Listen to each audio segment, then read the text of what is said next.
The aftermath of 9/11 reshaped America's role in the Middle East, sparking 2 decades of intense engagement. The U.S. has played a central, often controversial role in the region, from the wars in Afghanistan and Iraq to the broader war on terror. The administration obviously underestimated the political, the economic, even the cultural obstacles to coming into a region and trying to transform some other society's politics. Looking back now, has the involvement served U.S. national interests? Or has it only deepened instability? This is Global Insights by Network 2020. And today, as we mark the 23rd anniversary of 9/11, we're joined by Middle East expert Dr. Stephen Cook to help us examine the complex legacy of U.S. involvement and what America's role in the region should look like moving forward. The Palestinians' minimum demands for peace are things that the Israelis cannot satisfy. The Israelis' minimum demands for peace are things that Palestinians can't satisfy, and they're mirror images of each other. So that's how you get stalemate, and that's what we have. And the United States has spent 30 years trying to alter the interests and incentives and constraints of these parties and has never been able to do it.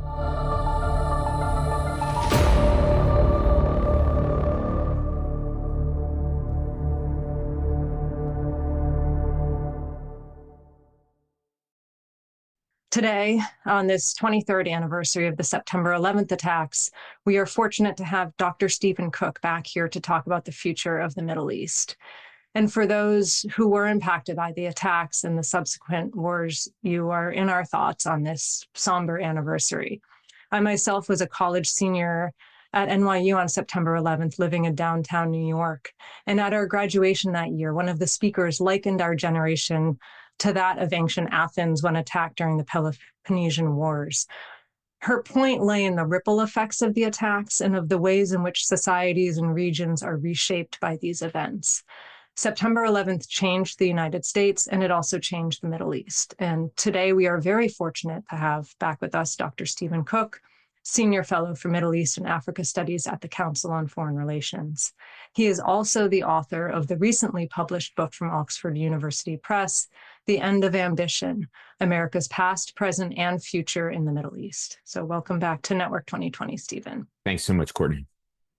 So in your book, The End of Ambition, you explore American foreign policy in the Middle East in the immediate aftermath of the attacks. As you might recall, and I recall, the conversation really centered around, as Fareed Zakaria put it, why do they hate us? And they was not just radicalized al-Qaeda, but also the broader society that seemed to have a distrust and dislike of the West.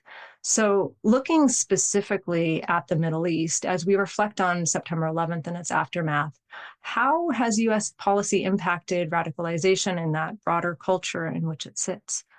Yeah, it's a very, very important question, Courtney. And those ripples, those third, fourth, fifth, sixth order effects on the region as a result, both of the post 9/11 American foreign policy in the Middle East, as well as the debates that preceded it, led to a very difficult decade for the United States in the region, but also had a tremendous impact, obviously, on the people of the region. And in the immediate aftermath, yes, Fareed Zakaria asked, why do they hate us?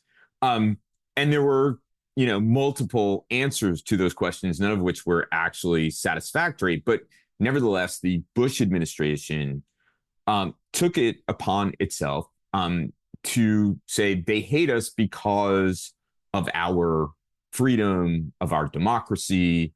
At some level, when it came to al-Qaeda and other extremist groups in the region, he was right. For al-Qaeda, for transnational jihadism, for the theoreticians of transnational jihadism, democratic laws, ideas, principles, and institutions are illegitimate because they have not been handed down by God. And the only place to find those laws to organize society are in Islamic scripture. But nevertheless, the administration went about making that part of the world, or trying to make that part of the world look more like us, in an effort to in their words, drain the swamp of those people who would take up arms against their own state, as well as the United States, as we saw tragically on September 11th. What this meant was pursuing a policy that sought to advance democracy in the Middle East at a level of abstraction that's not necessarily such a bad thing. It doesn't sound so crazy given American history in the world. You know, we saved the world from fascism. We saved the world from Soviet communism. There had been a third wave of democratization in the 80s and 1990s. Why not the Middle East? And there was a security reason to do it.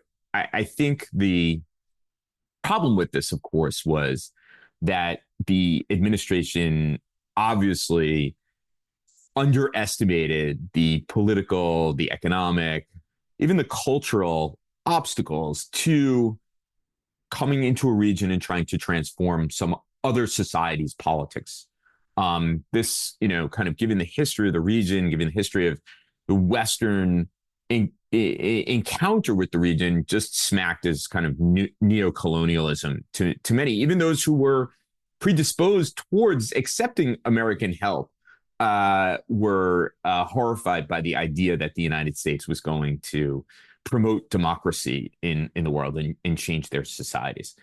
And so this had, we did this in a number of ways, and one of which was obviously the invasion of Iraq. And the other was this kind of diplomatic effort to promote democratic change in the region, both of which had, I think, Iraq obviously had disastrous consequences for Iraq, first of all, as well as the region. And then for all of the effort that was put into, at least rhetorically, in change, and there was a fair amount of financial resources put towards this effort to alter the political trajectory of countries in the region, the return on investment in both is less than zero. Now, lest you think I'm just picking on the Bush administration, let me just say first at the outset, this is just my objective analysis of what's happened.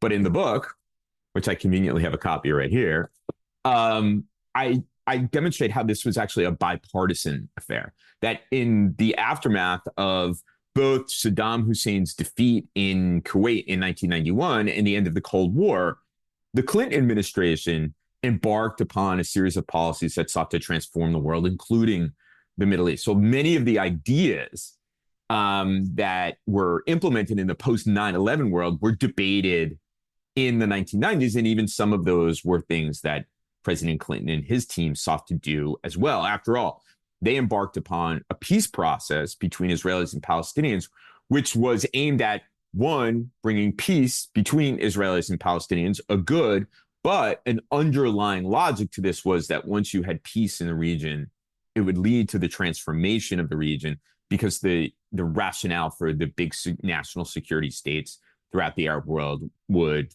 disappear, which sounded, I guess, good in a conference room, but in reality, the big national security states of the Arab world have very little to do with the fact that there is a conflict between Israelis and Palestinians over territory.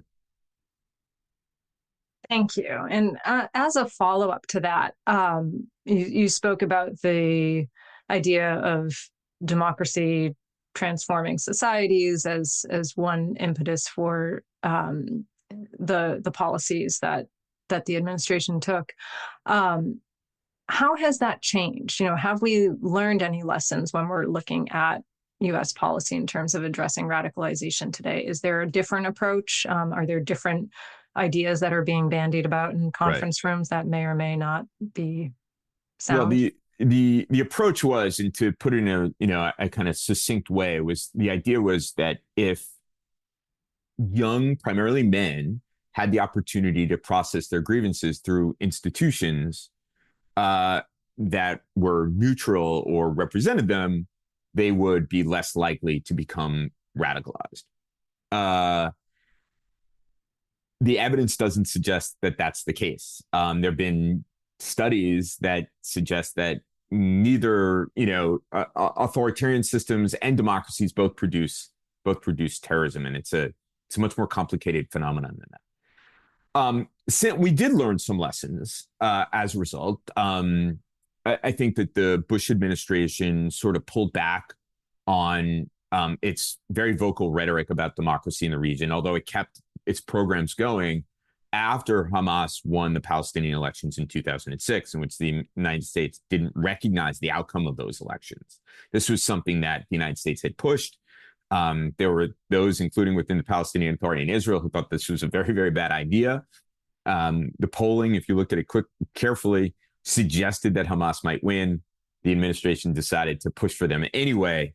And when they happened, Hamas won not quite a majority, but a plurality of votes in the Palestinian legislature, giving them what would ostensibly have been control over the Palestinian Authority, which was established in 1994.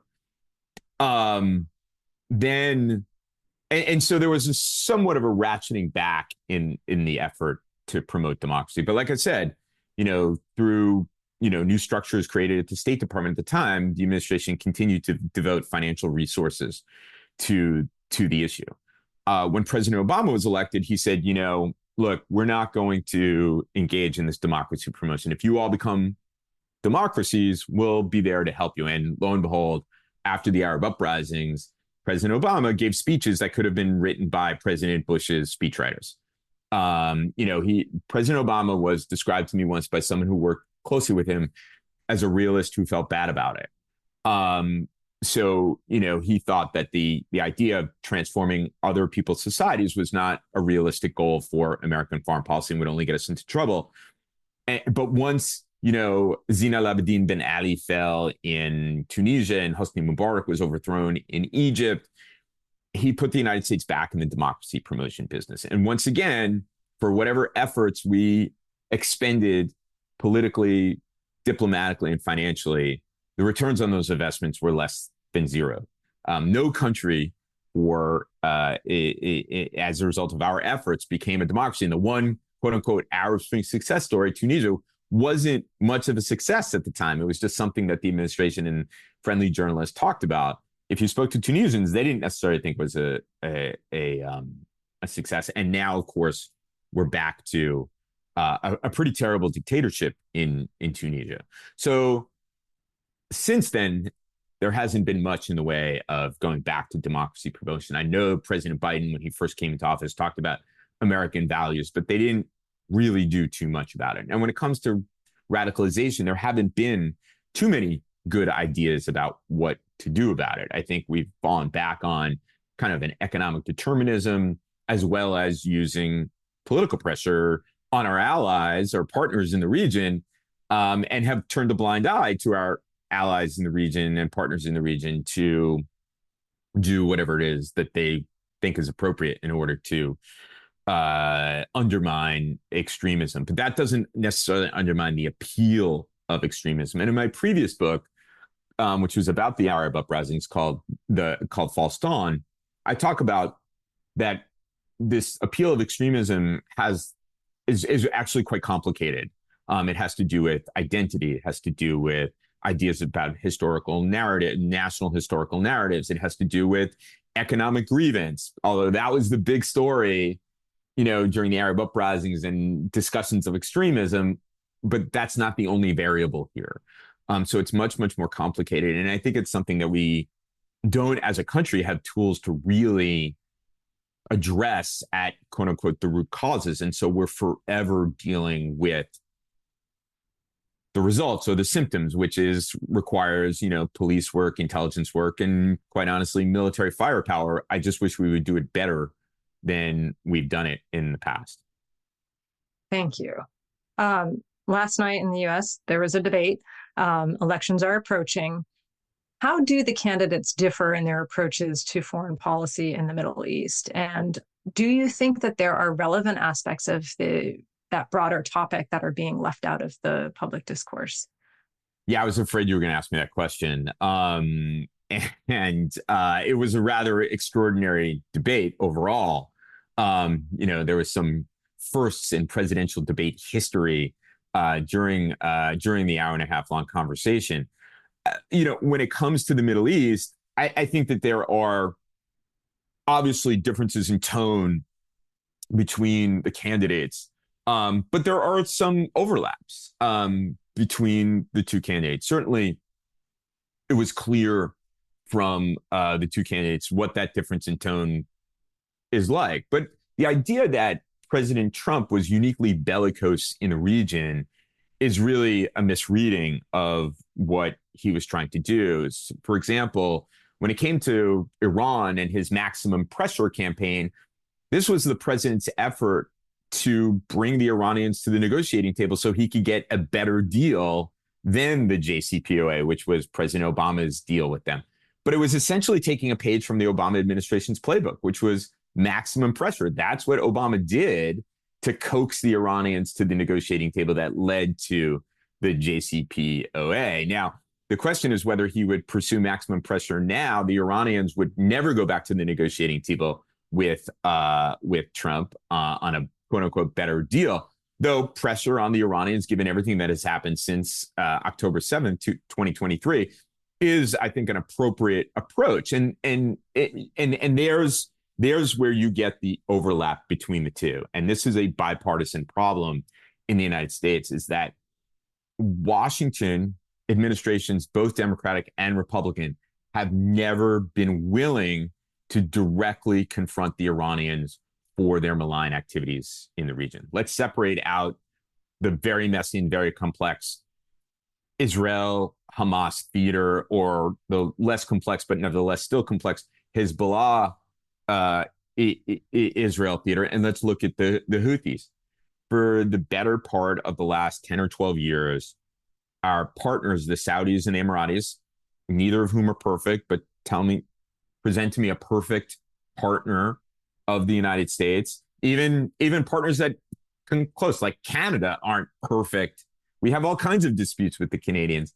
My apologies to anybody Canadian on the line. We like you very much. But for 10 or 12 years, our partners in the region have been saying, look, the Houthis are a problem. They are fanatics. They intend to destabilize the Arabian Peninsula. Now, it is true that the Iranians don't fully control the Houthis, like they have much more control over Hezbollah. But nevertheless, over the course of all of those years, the Iranians have provided the Houthis with capabilities that they never had, or provided them with the technology to develop their own capabilities. This is very, very clear in what Hassan Nasrallah, the leader of Lebanese Hezbollah, said on the anniversary of Qasem Soleimani's assassination, by the way, at the hands of the Trump administration. And so because we've been willing to turn a blind eye to this, because we didn't want to directly confront the Iranians, we're now dealing with a much bigger problem than we had before. The Houthis have leverage over international shipping. They have leverage over the Egyptians. The Egyptians' Suez Canal tolls are down 50%. It's one of the primary ways in which the Egyptians earn hard currency, a desperately poor country of 110 million people. This has all kinds of knock-on effects. Yet, even today, we're not engaged in an effort to actually address the Houthis' capabilities to harass commercial shipping in the Red Sea, nor are we willing to address the actual root cause of it, which is the Iranians' ability to supply them with that. And as long as we continue to kick that can down the road, to use a term that's overused in Washington, we're going to continue to have these kinds of problems. And both President Trump in his first administration flinched when it came to confronting the Iranians directly. Credit where credit is due. They took out Qasem Soleimani, but it was a one-off. They didn't continue to address the real problem. The Biden administration spent the first 3 years chasing the Iranians around the Persian Gulf to try to entice them into a new JCPOA. Even today, after it's become abundantly clear that the Iranians are engaged in an effort to, one, destroy Israel, that's not an exaggeration, push the United States out of the region through all kinds of malign activities and destabilizing the region, we've been unwilling to directly confront the Iranians. The mantra in this administration is de-escalation, de-escalation, de-escalation. This is very, very similar to what President Trump did. And at the moment, and even a stunning moment for the Trump administration came in 2019 when the Iranians attacked Saudi Arabia, and the president basically dispensed with 40 years of declared policy in the name of the Carter Doctrine and the Reagan corollary to it. So both administrations are actually both parties are responsible for this kind of thing. So there's a significant contrast between the candidates, but when it comes down to it, on some crucial issues, it's not that different. Vice President Harris talked about a two-state solution. I bet you President Trump will talk about the deal of the century if he's ever elected president again. Do a couple of follow-ups, and I'll try to make them somewhat cohesive. One, what would it look like when you say to directly confront Iran? And then two, it almost seems as though there are these two approaches that have been taken over different administrations. And one, with Obama, you had this idea of, let's use the JCPOA, kind of bring Iran into, one, take away the nuclear capabilities, but two, along the lines, maybe we're making some more potential avenues for something to happen down the road. And then you had President Trump looking at the Abraham Accords as being something that could sort of reshape or realign actors in the Middle East. Do you see anything coming from that from either a Harris or a Trump administration, or is there just a different approach that they might take entirely? Well, first, let's think about those 3 points that you made, and then I'll talk about what their approaches would be. First, from my perspective, let's just stay on Yemen. Why is it that the Iranian intelligence vessel that has been helping direct Houthi attacks on commercial shipping in the Red Sea and off the coast of Aden is still on the surface? I mean, why is it why do we allow that to happen? That is just giving them permission to continue to do what they're doing. I think, this kind of ticky-tacky stuff where, we detect that they're about to fire and we fire missiles at them isn't going to deal with the problem. What it does is it basically bogs us down in the Red Sea, spending a lot of money, and that serves the interests of the Chinese rather than actually dealing with the thing. I'm one of the reasons why I wrote this book was I felt that we had used our power injudiciously, if that's a word. We'd used it in Iraq stupidly. We'd used it in places that were stupid. This is something that calls for the use of American force. This is the judicious use of American force. We have a global interest in ensuring freedom of navigation. And we shouldn't let the Houthis and their Iranian patrons have leverage over international shipping and the knock-on effects it has, not just in terms of, Egypt's financial well-being, but again, the further instability of the Arabian Peninsula, the increased costs of shipping, which we don't really feel in the United States, but they do in Europe. More greenhouse gases emitted by ships having to go around the Cape of Good Hope, et cetera, et cetera, et cetera. It seems to me that we have flinched at this when this is a responsibility that we have taken on in the post-World War II era that is now quite extended, and we're unwilling to do anything about it. The central hunch at the heart of the JCPOA was, even though lots of figures from the Obama administration would deny this, was that this would be a launch pad to new relations with the Iranians. Although after that administration, they were willing to say it. I mean, those quotes from Ben Rhodes and Phil Gordon, who might be the national security advisor in the Harris administration, saying, yeah, that's exactly what we were up to. But no one bothered to ask the Iranians. The Iranians, this is a fantasy that the Iranians want to reciprocate, that the Iranians want a new relationship with the United States. What we see in the Iranians is a pattern of willingness to make compromise in one realm while retaining the ability to continue malevolent activities in the other one. And we see that in spades after the signing of the JCPOA. And we see that today with the new Iranian president saying to the Europeans, hey, look, we want new relations with you. Let's have negotiations. Of course, they've undermined that by the IRGC shipping missiles to the Russians to kill Ukrainians. But nevertheless, this is part of this effort to be seemingly pragmatic in one realm, yet continue malign activity in another realm. So I think, and what I've been saying for months, even before October 7th, is that Washington needs to drop the fantasy that Iran wants a new relationship with it. it's not the case. There's no evidence of it. Now, the Abraham Accords. The Abraham Accords were very, very interesting. These were a group of countries that had been normalizing over the previous 5 years anyway. I mean, when they talked about opening an embassy in Manama, the Israelis are like, "Oh, here it is. We've had it here for a while. Like, just open the door. Our embassy is actually here." And the Emirati, there's been a de facto Israeli embassy in Abu Dhabi for some time under the guise of being the Israel representative to a UN agency about alternative energy or something like ridiculous like that. It was clearly an embassy in all name only. These countries were interested in normalizing their relations.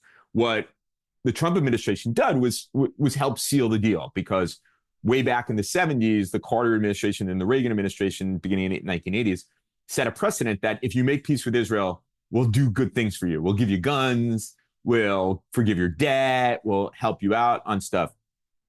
But that's not to diminish the importance of the Abraham Accords. And I think the Abraham Accords are extremely important. I think that one of the striking things about the last 11 months of horrifying warfare in the Middle East is that Israel's diplomatic relations with its Abraham Accords countries are more stable than anybody would have expected. I recently had the opportunity to listen to the Bahraini, the Moroccan, and the Saudi ambassador all talk about normalization in a very open way, in a semi-public setting. It was actually an on-the-record conversation. So those things, and so as a result, that is a positive thing that you can expect both administrations to want to extend. I mean, Trump sees himself as the author of the Abraham Accords, and the Biden administration sought to extend it to Saudi Arabia as a crowning achievement for it in the Middle East. So there's no doubt in my mind that both administrations, whoever's the president, will seek to expand the Abraham Accords to Saudi Arabia. And then after Saudi Arabia, I mean, it's basically kind of done, but then the Qataris and the Omanis and whatever. Thank you. Turning now to another part of your book, you talk about how U.S. foreign policy ambitions in the Middle East are often hampered by the West's dependency on the Middle East for oil and raw materials. So there's sort of a little bit of a tension there. What lessons have been learned since September 11th? And do you think it would be a winning strategy for a presidential candidate to address this issue? Well, I think it's the question of what's the policy. So when we want to talk to our partners in the Gulf, who are the oil producers, about their human rights records and democracy, and when we're mad at them and we call them pariahs and beyond the pale, but then the global oil market does something that makes it expensive for Americans to fill their gas tanks, then we say, oh, actually, sorry, don't worry about the human rights thing. Let's sign a security pact, those kinds of things. And so I think our national interest in a stable global oil market intersects with the president's parochial interest in wanting to get reelected. And so I think, and then the other knock-on effect of the values first foreign policy that President Biden talked about in the first months he was in office is that it so rankles our partners who we depend upon to help create a stable global oil market that it drives them to hedge with the Chinese and the Russians, which aren't good for us. So I don't want a president of the United States to drop the idea that we stand for freedom and we stand for democracy. And those are things that animate our public life.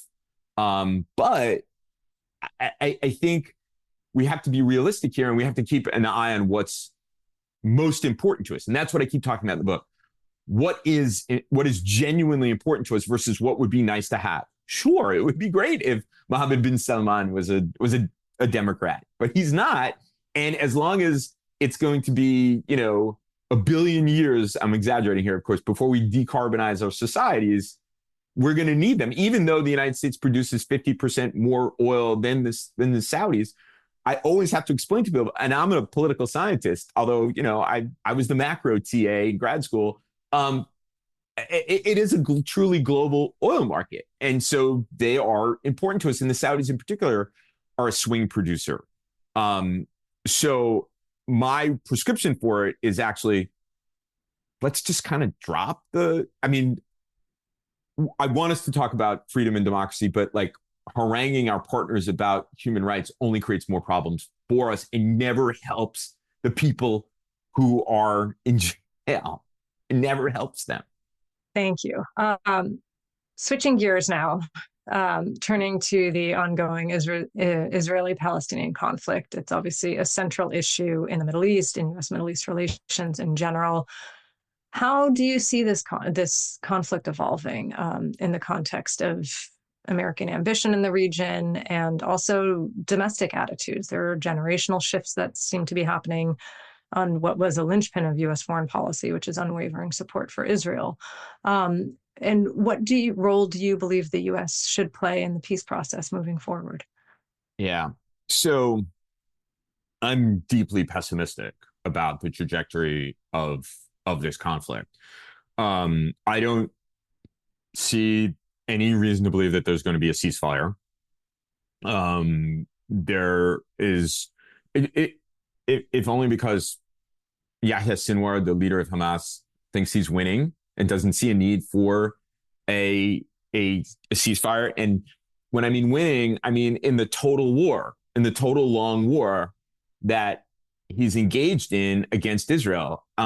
It doesn't necessarily mean, how many of his Hamas guys have been killed versus how many Israelis have been killed. It's, in addition to that, it's the delegitimization of Israel in the eyes of the international community.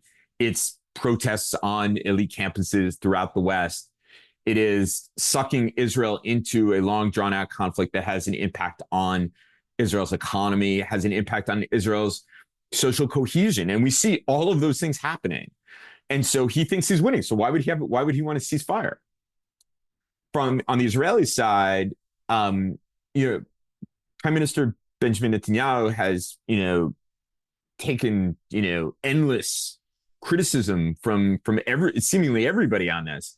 In Washington, I call it the other BDS. BDS is boycott, divestment, and sanctions. The other BDS is BB derangement syndrome.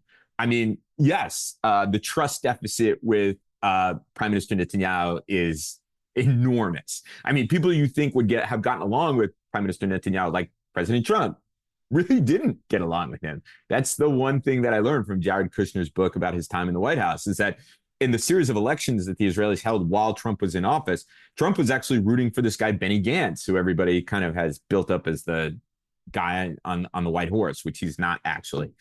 And Netanyahu lies, and he's out for his, political future and so on and so forth. But tell me what politician, whether in a democracy or autocracy, doesn't want to stay in power? It doesn't exist. I mean, there's extraordinary acts of statesmanship that we have seen in history, but those are from extraordinary people. And I would not put Prime Minister Netanyahu in the category of extraordinary statesman, even though he likens himself to Winston Churchill, which is sort of hilarious. And so he is, because of his political situation, beholden to radical parties that don't want to cease fire, because a ceasefire would undermine their ability to annex territory in the West Bank, as well as to fulfill their dream of returning to Gaza. You have to destroy Hamas in order to fulfill both of those dreams. And they have made it clear that if he agrees to some ceasefire that leaves Hamas intact, they'll bring the government down, something he doesn't want to do. So what we have now is a competition between one-staters on either side. So there's no ceasefire. And of course, the United States is left in the position that it has often found itself in the Middle East, wanting something more than the parties actually do. And so what this leaves us with is, in Gaza in particular, is the Israelis believe that, they can actually wind down military operations as we've seen them over the last year relatively soon. And we will return to some sort of uglier version of the status quo, the October 6th status quo. But Gaza will be ringed with even more security. There will be Israeli access through what's called the Netzarim corridor, which essentially splits Gaza in an east-west axis, as well as Israeli forces down on the south near Rafah, which is a point of contention in these negotiations, which really aren't very serious. Even though if you get, and this is a topic of my new column in Foreign Policy magazine, even if you were to get in some universe a ceasefire, you would still have the Lebanese theater, you'd still have the Yemeni theater, and you'd still have problems on the West Bank. In Lebanon, actually, Israel is the escalation risk because of the imperative returning 80,000 Israelis to their homes in the northern communities and the kind of willingness to give diplomacy a chance. But the Israelis have had a bitter experience with diplomacy. UN Resolution 1701, UN Security Council Resolution 1701 of 2006 was supposed to dismantle Hezbollah and not let any forces other than the Lebanese armed forces and UN peacekeepers south of the Litani River, which is about 18 miles north of the border. And the opposite has happened. Hezbollah is right on the border. Hezbollah has built tunnels underneath the border, et cetera, et cetera. So the Israelis feel that at some point they are going to be compelled to do this. Yemen, the Yemenis are going to continue to fire on Israel and Red Sea shipping because it helps them politically within Yemen. And they're ideologically disposed towards fighting Israel. I mean, their slogan is God is great, death to America, death to Israel, damn the Jews, victory for Islam. I met the Houthi spokespeople in 2018 and an unbelievable encounter in Muscat in Oman. And I said to them, you guys believe your flag, your slogan? They're like, oh, absolutely. Like they were doubling down on it. And they said, and if we had room, we'd also add death to Saudi Arabia. So I don't think that there's a lot of reason to believe that the ceasefire, despite what senior officials of the Biden administration say about, if we get a ceasefire, it will mellow out these other fronts. I don't think it's the case. So there's a long war going on in this. There's a long regional war. It's odd. There's like two tracks. Like there's the Gulfies and, they're proceeding. They're not really a party, even though they would like to see Hamas destroyed, et cetera, et cetera. And then you have Israel, the United States, engaged in a fight against Iran and its proxies. And that's going to go on. Going to try, because I have a couple more questions that I want to get in, but we do have a questioner who asks, while we're on the topic of Israel, Gaza, if Yahya Sinwar, the head of Hamas, is eliminated, would that be a catalyst for a peaceful settlement? Well, I mean, I think if the Israelis find Yahya Sinwar and put a bullet in the back of his head, they can declare victory and go home. But there's a leap from killing Yahya Sinwar to a two-state solution. And let me explain why that's the case. Let's assume for a second that October 7th never happened. The Israelis were hip to it, they thwarted it, and whatever. And let's assume for a second that you had a Palestinian leadership that was not thoroughly corrupt, not illegitimate, and was capable of conducting a serious negotiation. And let's say you had an Israeli leader who was interested in a negotiation. The Palestinians' minimum demands for peace are things that the Israelis cannot satisfy. The Israelis' minimum demands for peace are things that Palestinians can't satisfy, and they're mirror images of each other. So that's how you get stalemate. And that's what we have. And the United States has spent 30 years trying to alter the interests and incentives and constraints of these parties and has never been able to do it because there are kind of irreducible things that both sides cannot give up for political reasons. And now, okay, let's bring October 7th back into it. If you couldn't do it on October 5th or 6th, what makes anybody think that you're gonna be able to do it after a ceasefire in Gaza? People always say, oh, never let a crisis go to waste, that from crisis comes opportunity. But it's a very American thing to think that from the crisis, the opportunity is a good one. Think about all of these bad actors who are taking this crisis as an opportunity to do bad things, including Israeli settlers to further the annexation of the West Bank, including the Iranian leadership to further undermine Israel's sovereignty. They've now problematized Israel's sovereignty and helped undermine Israel's global standing. I think the director of national intelligence was very clear back in April that the Iranians are helping to fuel protests around the globe. They're not, they didn't manufacture it from nowhere, but they are giving it life, along with the Muslim Brotherhood, which is present throughout all of these things. I mean, look, I'm an academic by training. It has been 20 years since I defended my dissertation and was actively on a campus other than adjuncting, but there was very little that's happened on campuses since October 7th that has surprised me, given the kind of level of anti-Zionist sentiment that often bled into anti-Semitism. The outside groups like the Iranians and Muslim Brotherhood fronts have only kind of intensified those sentiments. So this is a long multi-front war that is going to go on for some time. Thank you. In your book, you also talk about just zooming out the changing global order and how it's challenging U.S. primacy on the world stage. So looking at the future, how do you see the role of the Middle East changing on the global stage in the next 10 years? And how do you see these larger global dynamics playing out in the Middle East?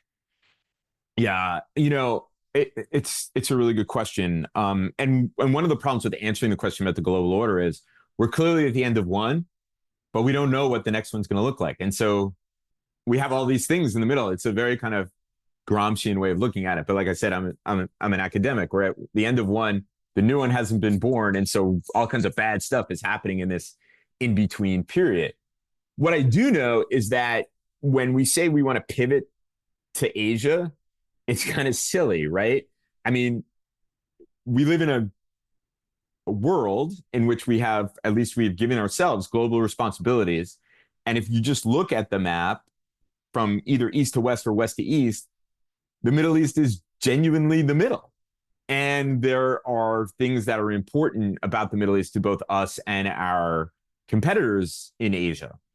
And so we should have a policy towards the Middle East. And that's my plea in the last chapter of the book, is to say, okay, what should we do? And what I talk about in terms of great power competition is to recognize that if we are going to try to outmaneuver our adversaries in the Middle East, not our adversaries in the Middle East, but our global adversaries in the Middle East, there are things that we do that are kind of like our own goals that we shouldn't be doing. And I talked about it before, the kind of way in which we have unintentionally encouraged our partners to hedge with the Chinese and the Russians. So, for example, when President Trump said after the Iranians attacked Abqaiq and Khurais, these two major oil facilities in Saudi Arabia in September 2019, he said, wow, they attacked Saudi Arabia, not us. And everybody in Washington, bipartisan, kind of clapped. The Saudis were freaking out. The Emiratis were freaking out. I mean, there is this, they can go back 20 years with a list of things that we've done that have been to their disadvantage, that have been to the advantage of the Iranians.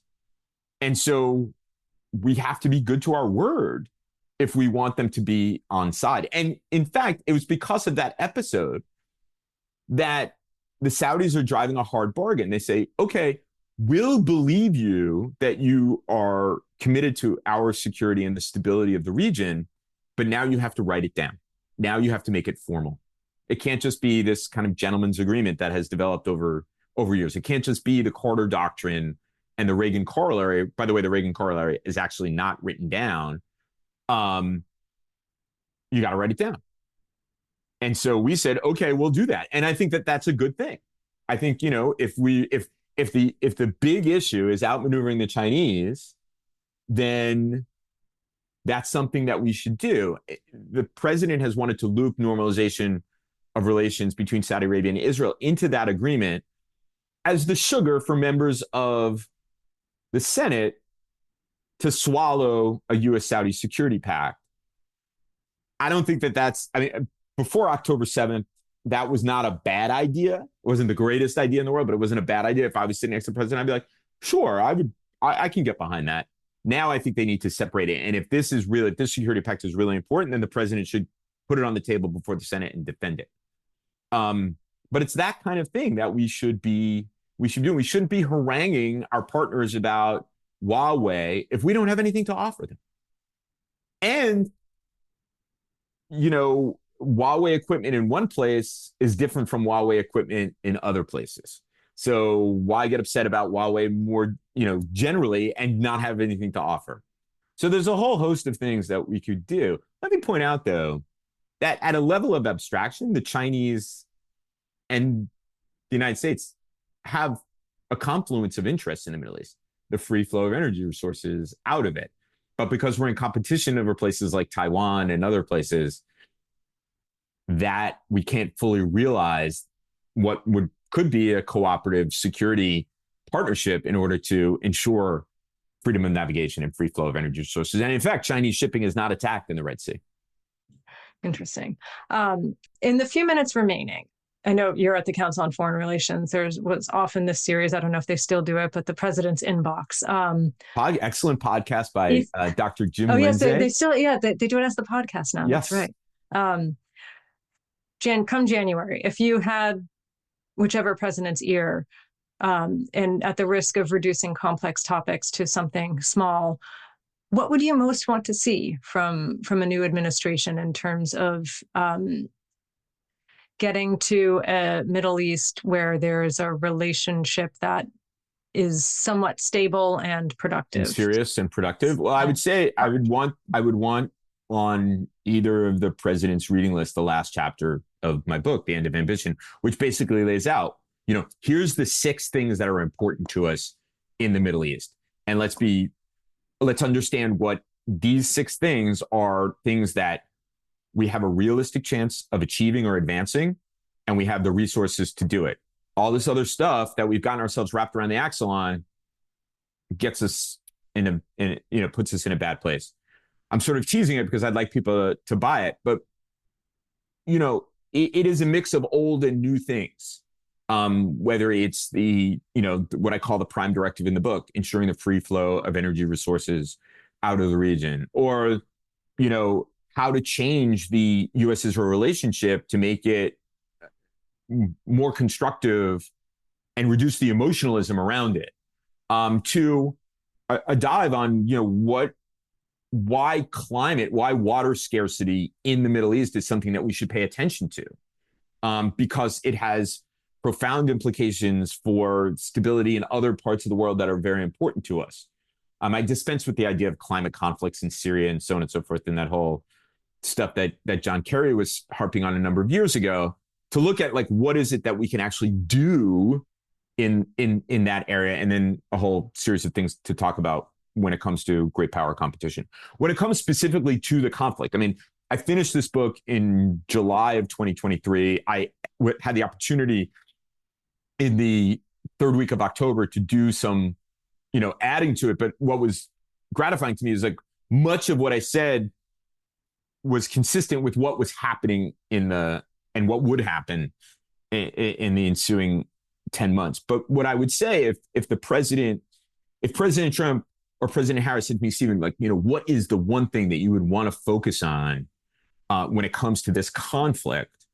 And I said, I would say, Mr. or Madam President, I would focus my attention. I would use political capital on ensuring that the Israelis do not resettle the Gaza Strip. I think it's a foregone conclusion, even before whoever it is takes the oath of office, that the Israelis are going to reoccupy the Gaza Strip. But resettling the Gaza Strip is another issue, and it's a much more dangerous one. And under present circumstances, it involves ethnic cleansing. And that's a really, really terrible thing, both for the people there, the poor Palestinians who are there, but also for everything that we want to do in the Middle East. You can kiss away everything we want to do if we, sort of oversee resettlement of the Gaza Strip again. On that note, we're past time. Thank you, Stephen, very, very much for this very informative discussion. Well, thank you so much, Courtney. This was a lot of fun. The questions were absolutely terrific. I enjoyed it, and I hope everybody has a lovely day. Everyone have a great day. Bye. Thank you for joining us on this episode of Global Insights. Voiceover host and editor for this episode is Casey Craig, with production support from Brian Dong. You can subscribe to Global Insights on Apple Podcasts, Spotify, or wherever you get your audio. For more analysis, events, and ways to connect with our community, click on the link in the description. See you next time.